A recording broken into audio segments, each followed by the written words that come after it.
So now we will start with the topic Azure in artificial intelligence, wherein we are going to discuss various services which are provided in the Azure and AI part of the Azure cloud. So we are going to cover topics like Azure cognitive services. We'll be talking about creating bots, enhancing bots with Q&A Maker, how to create language understanding with Lewis, enhancing your bots with Lewis, and integrating cognitive services with bots and agents. The first topic that we are going to start with is introducing Azure Cognitive Services.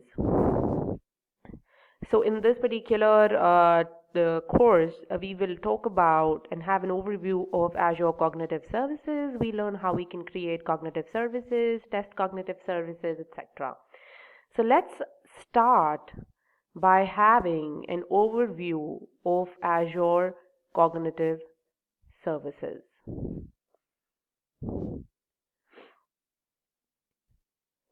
So, building artificial intelligence into your application can be a daunting task.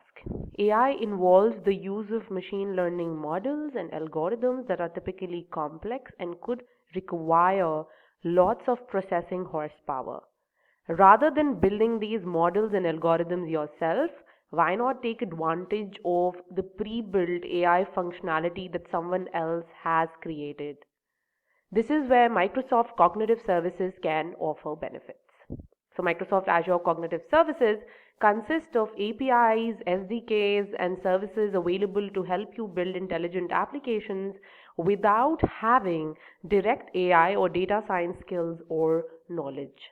They are built on Microsoft's evolving portfolio of machine learning APIs and enable you to easily add cognitive features like emotion detection in images, speech recognition, and language understanding. The goal of Azure Cognitive Services is to help develop your applications that can see, hear, speak, understand, and even begin to reason. The catalog of services within Azure Cognitive Services can be categorized into five main pillars, which are speech, language, vision, search, and decision. So in this particular course, we will describe each of these services in general, but we'll pick a couple of key services to drill down in further. So if you want to create an application that can process images and return information about what is in the image, you should consider advanced algorithms that are part of the computer vision API.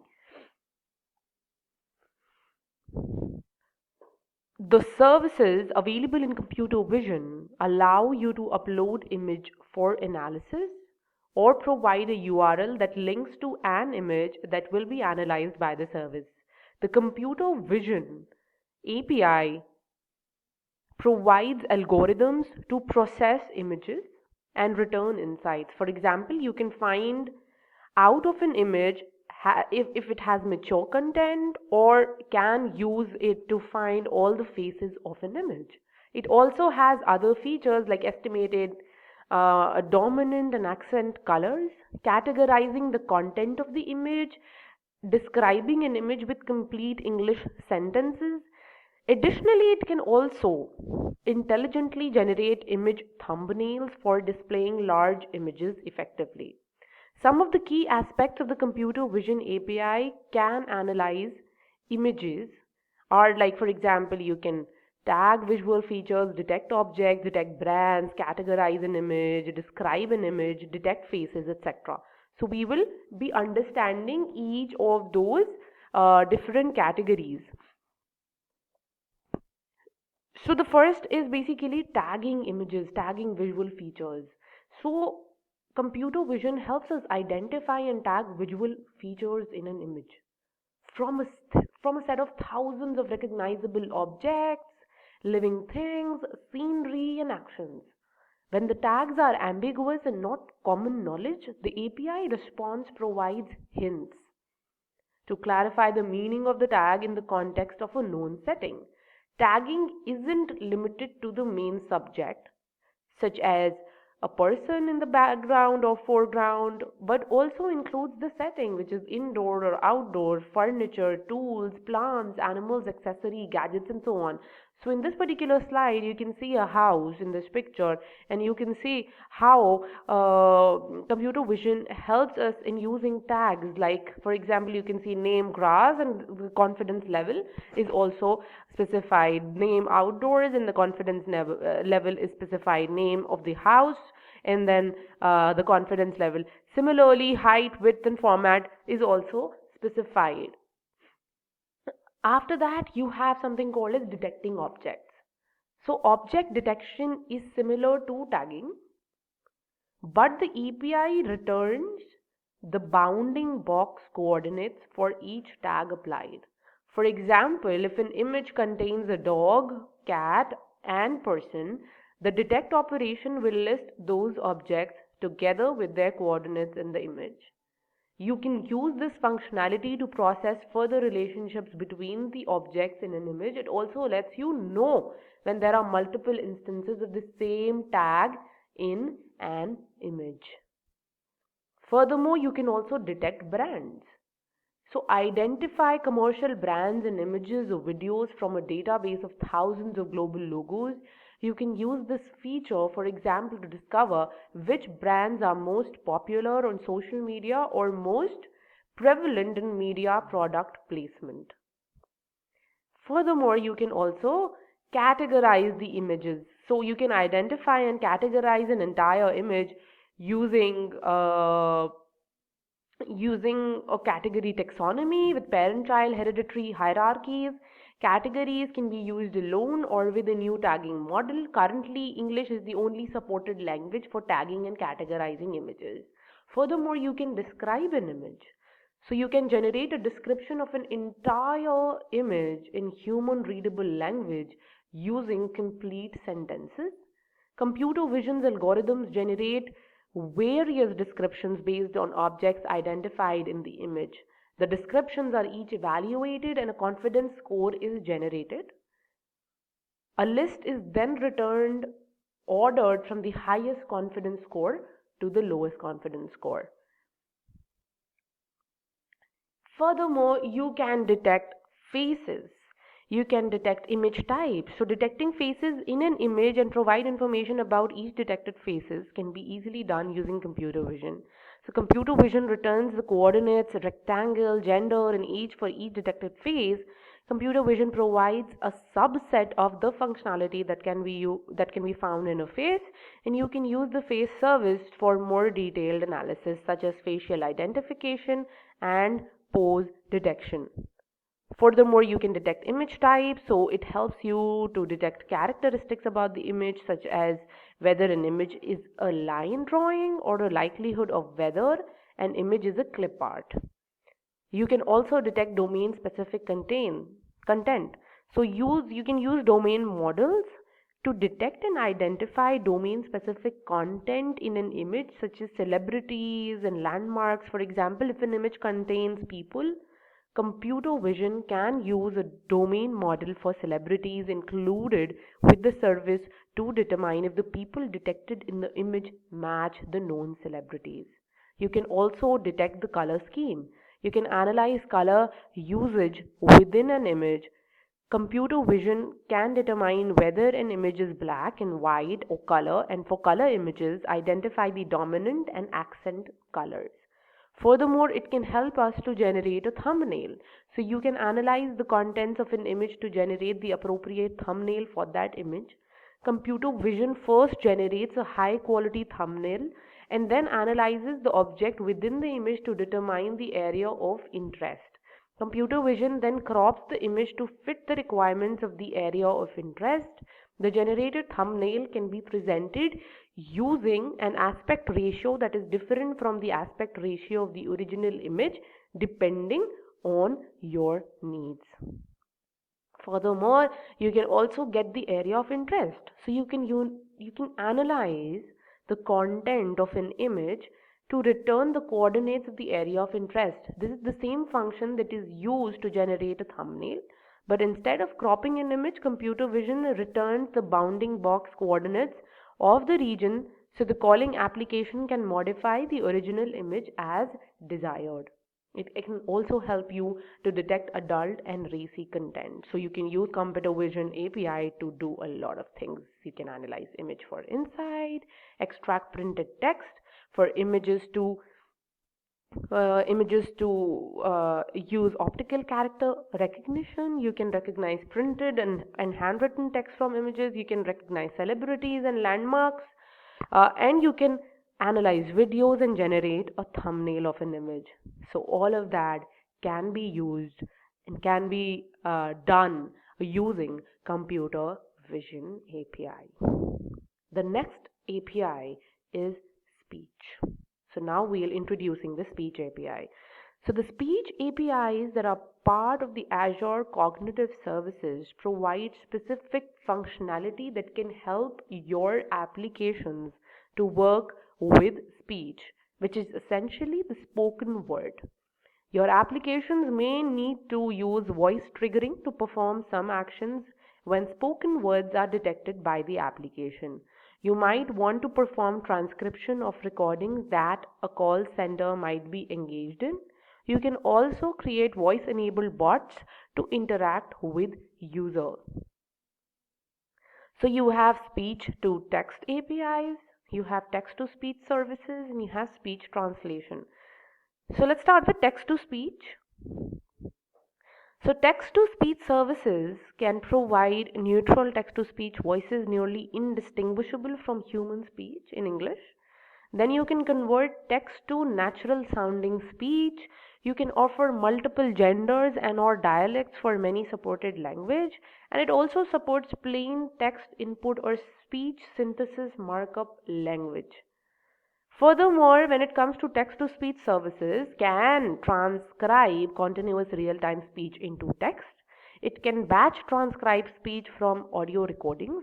It supports intermediate results, end of speech detection, automatic text formatting, and profanity masking. You can call on language understanding, which is LUIS, to derive user intent from transcribed speech as well. And furthermore, you have speech translation. So you can translate streaming audio in near real time. You can process recorded speech. You can provide results as text or synthesized speech. Accessing the speech API can be done through the speech SDK or from REST APIs.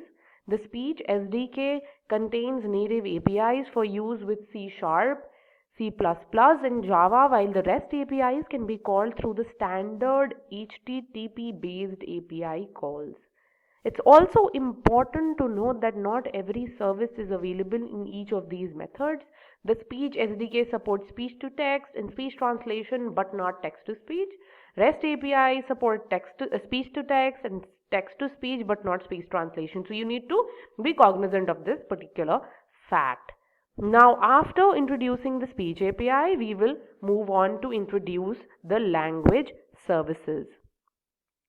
So the language services are designed to ensure apps and services can understand the meaning of unstructured text or recognize the intent behind speakers' utterances.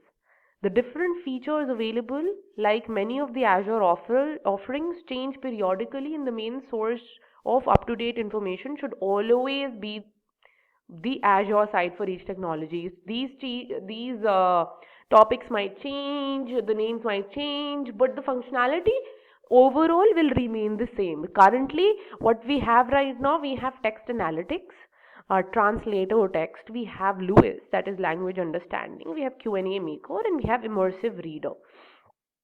So the first thing is text analytics. So the text analytics API is a cognitive service designed to help you extract information from the text. Through the service, you can identify language, discover sentiment, extract key phrases, and detect well-known entities from the text. Under the covers, the service uses a machine learning classification algorithm to generate a sentiment score between 0 and 1. Scores closer to 1 indicate positive sentiment, while scores closer to 0 indicate negative sentiment. A score close to 0.5 indicates no sentiment or a neutral sentiment, so you don't have to worry about the implementation details of the algorithm. In this particular lecture, the next offering under the language service is translator text. So there are two aspects to this service: translator text and custom translator. Translator text is a cloud based machine translation service you can use to translate text in near real time through a simple REST API call. Automatic language detection is also a part of this service. The API uses modern neutral machine translation technology and offers statistical machine translation technology. Custom Translator is an extension of the Translator Text API which allows you to build neutral translation system. The customized translation system can be used to translate text with the Translator Text API or Microsoft Speech Services. The most interesting offering is language understanding, which is LUIS. So language understanding is a cloud-based API service that applies custom machine learning intelligence to a user's conversational natural language text to predict overall meaning and pull out relevant detailed information. A client application for LUIS is any conversational application that communicates with a user in natural language to complete a task. Examples of client application include social media applications, chatbots, and speech-enabled desktop application. Language understanding is a concept that even humans get wrong from time to time. A good example is the use of slang terms or localized phrases. If you are in Indonesia at a public place, perhaps a mall or in a restaurant, and you're searching for the restroom, Indonesian language lessons might teach you to ask where the restroom is with the phrase di mana kamar kesel. While this is technically correct, it applies mainly to seeking the restroom in someone's house because kamar kesel literally means small is Kessel and room Kamar. So in public it's more correct to ask di mana WC or di mana toilet. However, almost all Indonesians will know what you're asking. What happens if you attempt to have a computer perform the translation to understand what you asked? Will it get the correct answer, or will you try to direct you or will it try to direct you to a small room somewhere that isn't actually a restroom? Likewise, in English language, there are many scenarios where humans understand the meaning of a phrase or statement where the subtle similarities aren't apparent to the non-native English speakers. How many would understand the phrase swing the door to? This is same as shut the door or close the door, but not everyone would understand these equivalents. For artificial intelligence to understand language, specific aspects are critical to aid the algorithm in making comparison and distinctions. This is where language understanding intelligence service LUIS comes to play. LUIS makes use of three aspects for understanding language. The first one is intent. An intent represents a task or actions the user wants to perform. It is a purpose or goal expressed in a user's utterance. Then you have the utterance. Utterance are input from the user that your application needs to interpret. And then you have entities. The entity represents a word or phrase inside the utterance that you want extracted. So these are the three key aspects that LUIS uses for understanding language. The next feature under the language API service is the Q&A maker. So this service can offer question and answer extraction from unstructured text, knowledge base creation from collections of Q&As, and semantic matching for knowledge bases. One of the key aspects around Q&A maker is the ability to parse existing frequently asked questions and generate question and answer pairs. You can then integrate this with the chatbot to provide end user support through bot interactions based on your FAQs. And then you also have immersive reader is one of the very recent features launched under language. So immersive reader basically can help users read and understand text and supports a feature set that aids readers of all abilities. So these are all the service which comes under languages. You can explore further and read more about it from the Azure website. The next topic that we are going to talk about is speech, search, sorry. So we'll introduce search. So the search aspect of cognitive services at a high level uses Bing as the search engine, which is a Microsoft search engine.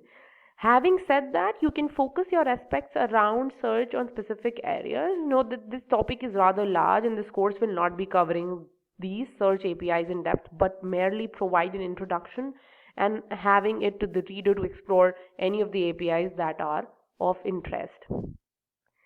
So basically, a common workflow for using these services would be to create a cognitive service API account with access to Bing search APIs. If you don't have an Azure subscription, you can create a free account. Then you basically send a request to the API with a valid search query, and then you can process the API response by parsing the return JSON messages. The current search API support the following search services. So you have Bing News Search, Video Search, Web Search, Auto Suggest, Custom Search, Entity Search, Image Search, Visual Search, and Local Business Search. So these are some of the common categories that you will find in the search capability of cognitive services. Moving on, we'll talk about decisions. The decision component of Azure Cognitive Services Suite is a relatively new addition to the family. It is intended to help you enable informed and efficient decision making. Decision has bought over the content moderator service that previously sat in other areas of cognitive services and also adds to new features in preview. Decision consists of services like content moderator, anomaly detector, and personalizer. So content moderator is a service that is used to detect potentially offensive content such as unwanted images, filter text, and profanity for profanity or other unwanted text, and moderate content that might be considered adult or racy content. Then you have anomaly detector. So this feature set can help you to monitor business health in real time, leverage interactive data analytics for your business, and even help to conduct Internet of Things, IoT remote monitoring. And finally, you have the personalizer. So personalizer helps you to deliver richer, personalized experiences in the applications that you develop. It can understand and manage the reinforcement learning loop and can be deployed anywhere from the cloud to the edge. The next topic that we are going to talk about is content moderator. The first topic is text moderation. This particular service can evaluate written text to determine if it contains profanity, which is basically it is capable of detecting for profanity in more than 100 languages. It can detect inappropriate text. This is in context dependent and also supports the use of custom list for evaluation.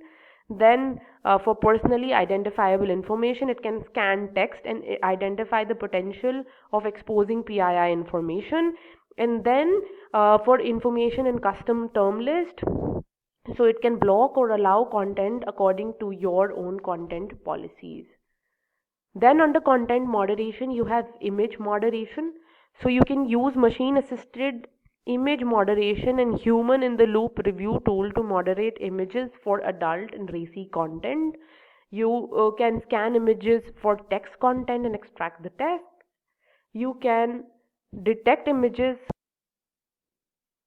You can detect faces to aid in detecting personal data that may be contained in the images due to the recognition of faces in the images. You can match images against custom list and take further action. You have optical character recognition operation, which predicts the presence of text content in an image and extract it for text moderation. You have the match operation, which allows fuzzy matching of incoming images against any of your custom list, created and managed using list operations. If a match is found, the operation returns the identifier and the moderation tag of the matched image. Then you have video moderation. So you can use content moderators, machine assisted video moderation, and human review tool to moderate videos and transcripts for adult, explicit, and racy suggestive content. So you have video train classifier, which is Microsoft's adult and racy video classifier, which is trained with videos. You have shot detection. Rather than just outputting frames, the service also provides shot level data, so you can review the video using shot level or frame level data. You have keyframe detection. The service identifies and outputs only potential complete good frames. The feature makes frame level adult and racy analysis easier and more efficient. You have visualization for human review. So using the review tool, users can evaluate the insights of the video, change tags related to the video, and perform many features associated with reviewing and evaluating video. Then you have the transcript moderation. So video files that will have transcripts or closed captioning require moderation to text for offensive speech. This option requires the use of Azure Media Indexer to convert the speech to text. If the transcript files are not available, then you can use the content moderator review API to scan the text in the review tool. You have a review tool in the content moderator. The review tool, when used in conjunction with the machine assisted moderation APIs, allows you to accomplish various tasks in the content moderation process. Some of the tasks are, for example, a common set of tools to moderate text, image, and video. It can automate the creation of human reviews with moderation API results come in. It can assign or escalate content reviews to multiple review teams, organize by content category or experience level. It can use default or custom logic filters to sort and track content without writing any code. It can use connectors to process content with Microsoft Photo DNA, text analytics, and face APIs in addition to the content moderator APIs. It can help build your own connector to create workflows for any API or business process. It can also get key performance metrics on your content moderation process. So this basically is the end of having an introduction to Azure Cognitive Services. The next topic that we will be learning about is bots. So we'll be understanding the bot service of Microsoft Azure AI Cloud solution.